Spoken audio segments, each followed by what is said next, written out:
शक्ति, मां शक्ति, मां शक्ति।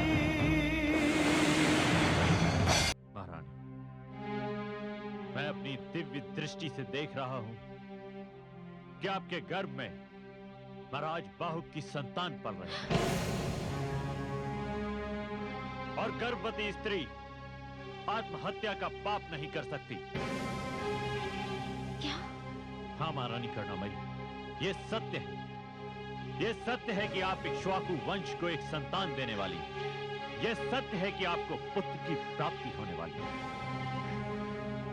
ऋषिवर, आपने ऐसा समाचार दिया है जिससे पूर्वजों की आत्माओं को, विशेषकर महाराज की आत्मा को अवश्य शांति मिलेगी। किंतु मुझे इस बात का सदैव दुख रहेगा कि महाराज अपने इस आने वाले पुत्र का मुख नहीं देख सके। महारानी, अब आप चिता से उतर जाइए और 9 मास तक अपने पुत्र के आगमन की प्रतीक्षा कीजिए और महाराज की अंतिम विधि पूर्ण होने दीजिए।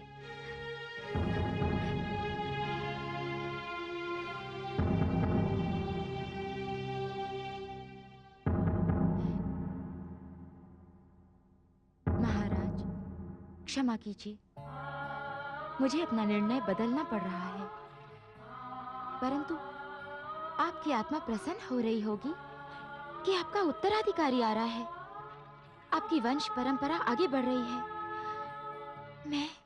मैं इस पुत्र को जन्म दूंगी, आपके स्वप्न साकार होंगे।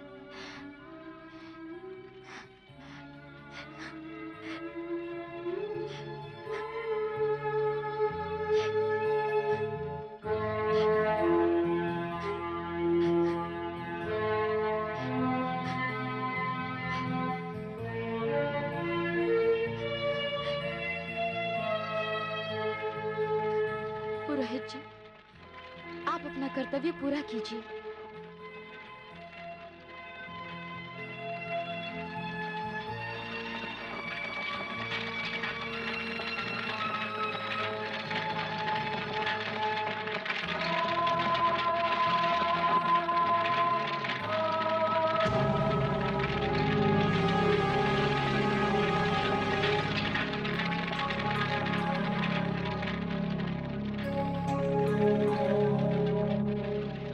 हमें तो संसार कल भी बांझ कहता था और अब भी बांझ कहेगा।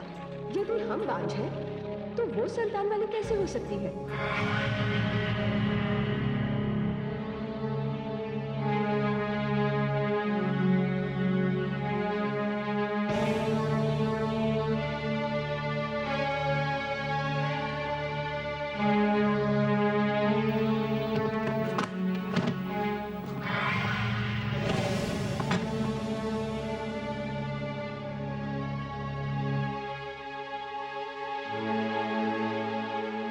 प्रणाम रानी जी। पहले ये तो बता, कार्य हुआ कि नहीं?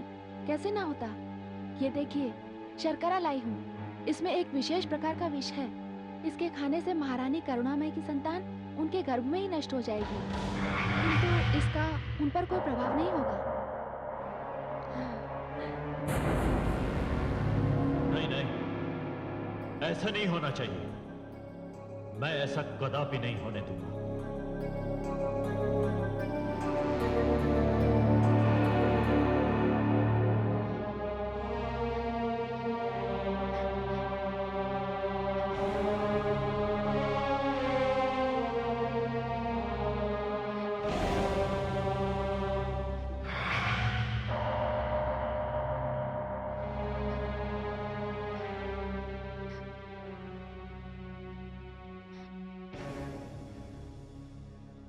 बस करो दीदी, बस करो। जो होना था सो हो गया। इतना विलाप करना होने वाले बच्चे के लिए ठीक नहीं है। तुम्हारे लिए कुछ मिष्टान मैं बना के लाई हूँ। तुम सब मुझसे कितना स्नेह करती हो। जब से पुत्र प्राप्ति का समाचार मिला है, तब से तुम लोग मेरा कुछ अधिक ही ध्यान रखने लगे हो। क्यों नहीं? आप हमारी बड़ी बहन के समान हैं और फिर इक्ष्वाकु वंश के लिए आप उत्तराधिकारी जो देने वाली हैं। लीजिए ना दीदी, लीजिए मिष्ठान, खाइए।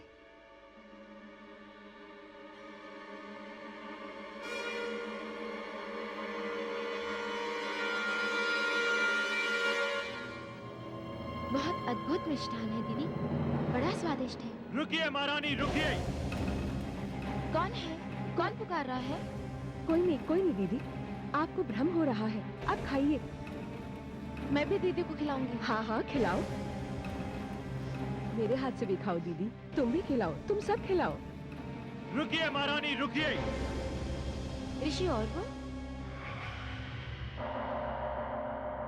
प्रणाम ऋषिवर। महारानी करुणामयी, ये आपने क्या अनर्थ कर दिया? आप किस अनर्थ की बात कर रहे हैं ऋषि और वो? आपकी ये 11 सौतें जो आपको बड़ी बहन कहती हैं, आपको एक ऐसा विष खिला चुकी हैं जिसके कारण आपकी होने वाली संतान आपकी कोख में ही मृत्यु को प्राप्त हो जाएगी। नहीं, संबंध से तो ये सब इस होने वाले पुत्र की माताएं हैं, ये नहीं हो सकता। नहीं महारानी करुणामयी, इनका हृदय पाषाण का है, नारी के नाम पर कलंक है ये सब। ऋषिवर, अब आप कुछ भी कर लीजिए, किंतु हमारी योजना तो सफल हो चुकी है। महारानी करुणामयी की संतान अब जन्म नहीं ले सकती। बंद करो ये प्रलाप, मूर्ख स्त्रियों। मत भूलो कि तुम्हारे समक्ष और ऋषि खड़े हैं और मैं ऐसा अनर्थ कदापि नहीं होने दूंगा। अनर्थ तो हो चुका है ऋषिवर। नहीं, मैंने आजीवन आदि शक्ति की आराधना की है। मैं उन्हें पुकारूंगा।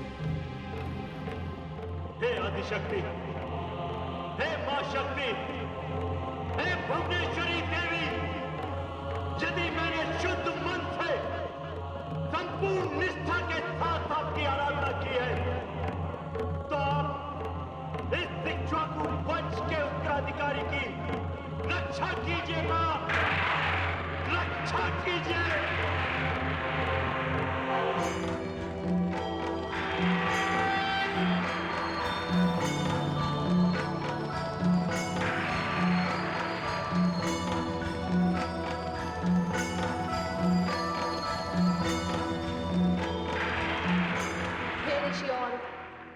आप चिंता ना करें, इस बालक पर विष का कोई प्रभाव नहीं होगा।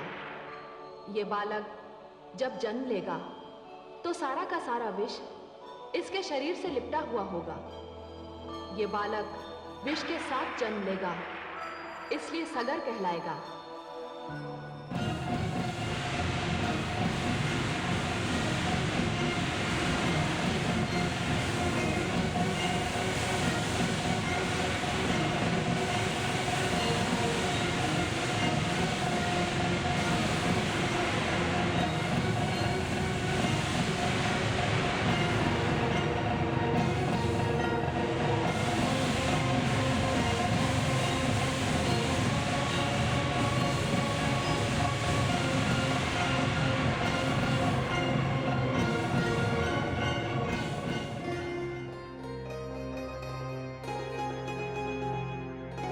लीजिए महारानी करुणामयी, आपके बालक की रक्षा तो हो गई। अब आप बताइए कि इन दुष्ट आत्माओं को मैं क्या दंड दूं? ऋषिवर, हमें क्षमा कीजिए। क्षमा? और तुम सबको, जो अपनी बहन की भांति तुम्हें स्नेह करती रही, जिसका पति तुम सबका भी पति था, और तुमने उसी की संतान की हत्या का प्रयत्न किया। तुम्हारा यह अपराध क्षमा के योग्य नहीं है। हे ऋषिवर, मेरी संतान की रक्षा तो हो गई, अब इन्हें कोई दंड देना उचित नहीं होगा। मेरी विनती है आपसे, आप इन्हें क्षमा कर दीजिए। ठीक है महारानी करुणामयी, आपकी विनती के कारण मैं इन सबको क्षमा करता हूं, पर आज से आप मेरे आश्रम में रहेंगे। जी ऋषिवर, जो आज्ञा। और इन सबको मैं ईश्वर और प्रकृति के न्याय पर छोड़ता हूं। चलिए महाराज, आइए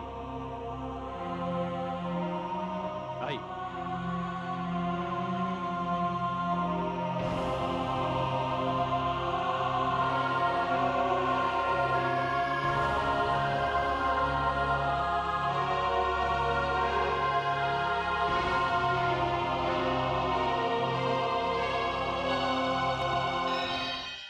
और इस प्रकार महाराज सगर का जन्म हुआ।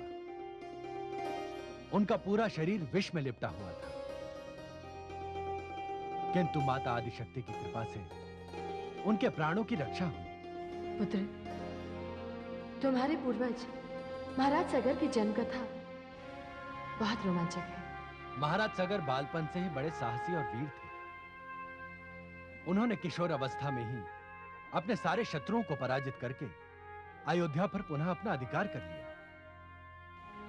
उन्हीं महाराज सगर के ये 60,000 पुत्र हैं जो कपिल मुनि के शाप से भस्म हो गए। उन्हीं के उद्धार के लिए आप मेरे साथ चल रही हैं। पुत्र, जिस निमित्त तुम मुझे ले जा रहे हो, तुम्हारा कार्य पूर्ण होगा। तुम्हारे 60,000 पूर्वजों का उद्धार अवश्य होगा। आइए माता।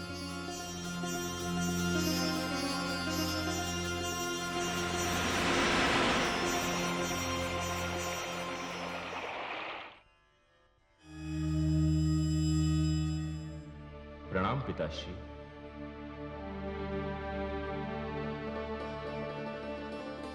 आयुष्मान भव। हे पिताश्री, प्रतीक्षा की घड़ियां समाप्त हुई। माताश्री देवी गंगा के शाप से मुक्त हो गईं। वे अब ब्रह्मलोक पधार रही हैं। आइए देवी, आपके यहां से जाने से ब्रह्मलोक सूना हो गया था। ज्ञान और कला का प्रसार रुक गया था। महादेवी, यदि शाप की घटना ना घटी होती तो संसार को आपके दिए गए ज्ञान तथा वरदान कला से इतने दिनों तक वंचित न रहना पड़ता। किंतु देवी, कभी कभी शाप वरदान सिद्ध हो जाता है, तो कभी कभी शाप ही रहता है। आपने देवी गंगा को जो शाप दिया वो धरतीवासियों के लिए तो वरदान सिद्ध हुआ, किंतु देवी गंगा ने आपको जो शाप दिया वो सारी सृष्टि के लिए शाप ही सिद्ध हुआ। आप सत्य कहते हैं आदि प्रजापति। पृथ्वी पर जाने के पश्चात ही मुझे इसका ज्ञान हुआ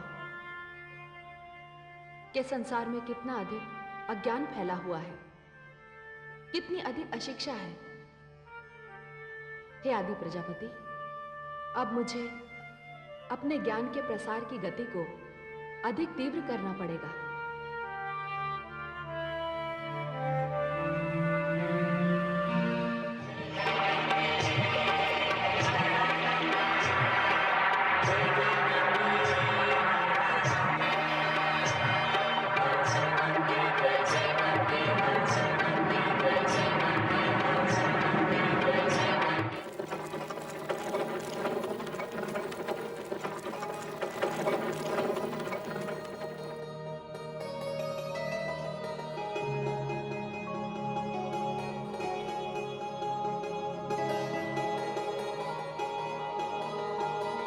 हे पितरों, आपकी मुक्ति के लिए मैंने जो संकल्प लिया था अब वो पूरा हुआ। माता पार्वती, भगवान भोले शंकर तथा ब्रह्मा जी की कृपा से माता गंगा यहां तक आ पहुंची।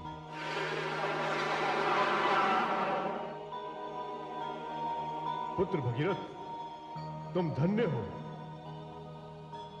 तुम्हारे कारण हमें मोक्ष प्राप्त हो रहा है, हमें मुक्ति मिल रही है। तुम धन्य हो पुत्र, तुम धन्य हो।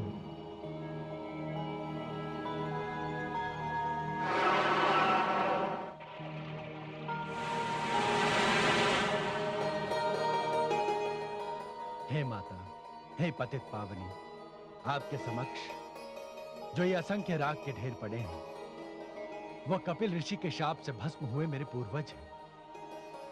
इनके अकाल मृत्यु के कारण ही मुझे आपको यहां तक लाने का कष्ट देना पड़ा। हे माता, अब इनका उद्धार कीजिए, इनका उद्धार कीजिए माता। पुत्र भगीरथ, अपने कल्याण के लिए तो हर व्यक्ति प्रयास करता है, किंतु दूसरों के कल्याण के लिए जो प्रयास करता है वो राजर्षि भगीरथ कहलाता है।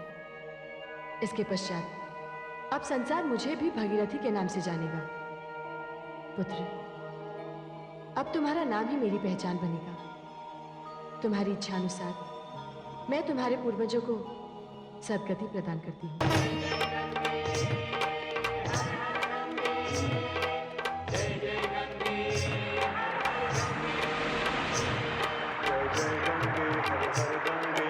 जय गंगे हर हर गंगे, जय गंगे हर हर गंगे, जय गंगे हर हर गंगे। मिट जाए पाप सभी इसके जो भी आए इसके तट पे, जय गंगे हर हर गंगे, जय गंगे हर हर गंगे, जय गंगे हर हर गंगे, जय गंगे हर हर गंगे।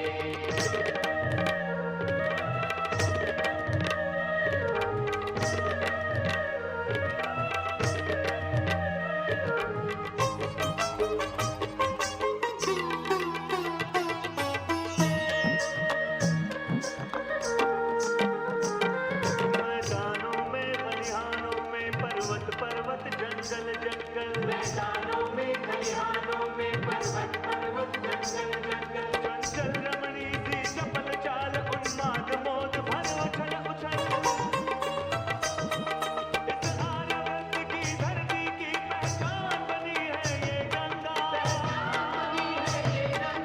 ध्यान करे जगमानस का भगवान की जैसी है गंगा।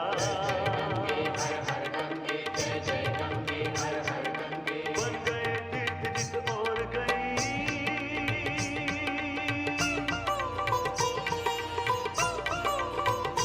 हाँ बन गए तीर्थ जिस ओर गई, सब धन्य हुए प्राणी बोले, जय जय गंगे हर हर गंगे, जय गंगे हर हर गंगे, जय गंगे हर हर गंगे, जय गंगे हर हर गंगे। हे देवी भुवनेश्वरी, आपकी कृपा से देवी गंगा ने सगर के पुत्रों का उद्धार कर दिया। वे स्वयं एक विशाल सागर में बदल गई। हाँ महादेवी,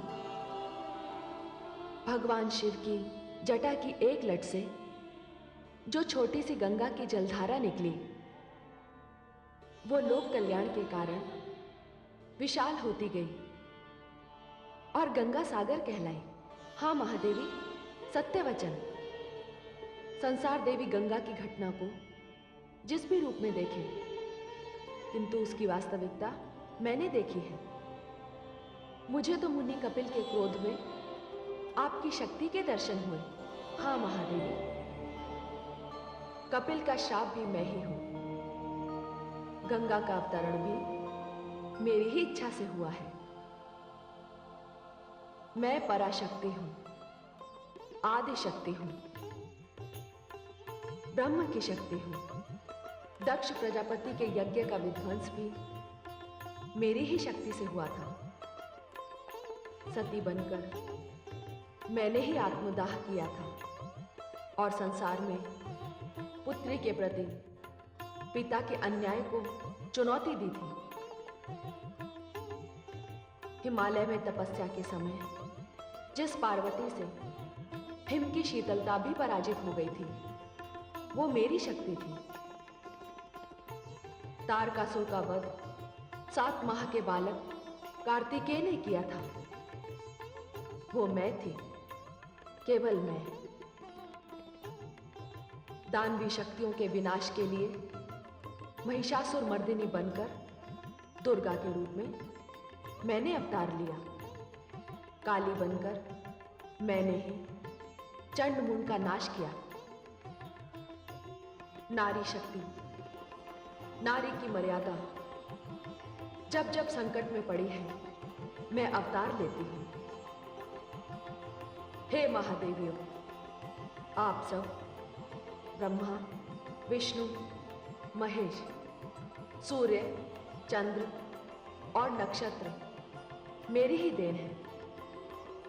मैं ही दुर्गा हूं, मैं ही लक्ष्मी हूं, मैं ही सरस्वती हूं, मैं मां शक्ति हूं।